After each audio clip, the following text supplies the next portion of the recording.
নমস্কার, sport reality স্পিক্সের পর্দায় সবাইকে স্বাগত জানাচ্ছি আমি দৈপায়ন। সকালটা যদি লিওনেল মেসির হয়, রাতটা কি তাহলে হবে CR7 ক্রিস্টিয়ানো রোনাল্ডোর, সেদিকেই কিন্তু সবার নজর।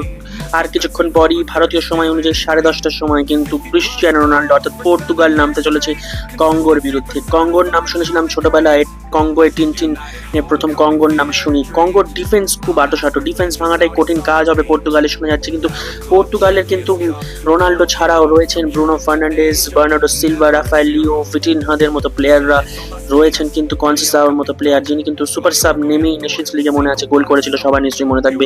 এবং অবশ্যই CR7 ক্রিস্টিয়ানো রোনাল্ডো। মেসি কিন্তু প্রথম ম্যাচে নেমেই তার 6th ওয়ার্ল্ড কাপে নেমেই লাস্ট ডান্স বলা হচ্ছে, নেমেই হ্যাট্রিক। রোনাল্ডোর কাছ থেকে সেরকম কিছু দেখা যাবে? রোনাল্ডো কিন্তু 6th ওয়ার্ল্ড কাপ, রোনাল্ডোর লাস্ট ডান্স। এবং অবশ্যই প্রতিটা ওয়ার্ল্ড কাপে রোনাল্ডোর গোল রয়েছে। 33 বছর বয়সে স্পেনের বিরুদ্ধে 2018 বিশ্বকাপে রোনাল্ডো করেছিলেন হ্যাট্রিক, এবং সেই রেকর্ডও ক্রস করে মেসি কিন্তু ওল্ডেস্ট প্লেয়ার টু স্কোর আ হ্যাট্রিক আলজেরিয়ার বিরুদ্ধে এই ওয়ার্ল্ড কাপে। অর্থাৎ আজকেই ভোরবেলা কিন্তু 38 বছর বয়সে মেসি করে ফেললেন হ্যাট্রিক।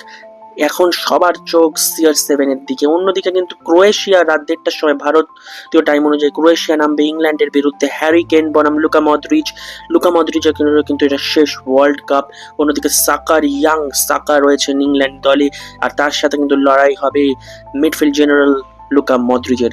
দুটো খেলাই অত্যন্ত গুরুত্বপূর্ণ, এবং দুজনেই কিন্তু ওয়ার্ল্ড কাপ জার্নি শুরু করছে। ক্রোয়েশিয়া, ইংল্যান্ড, ওদিকে পর্তুগালও। কোন খেলা নিয়ে আপনাদের কি কমেন্ট, আপনারা অবশ্যই জানান। কি প্রেডিকশন কমেন্ট করে জানান। লাইক, ফলো, শেয়ার করে দেবেন ভিডিওটা, এবং সাবস্ক্রাইব করে নেবেন ইউটিউব চ্যানেলটা।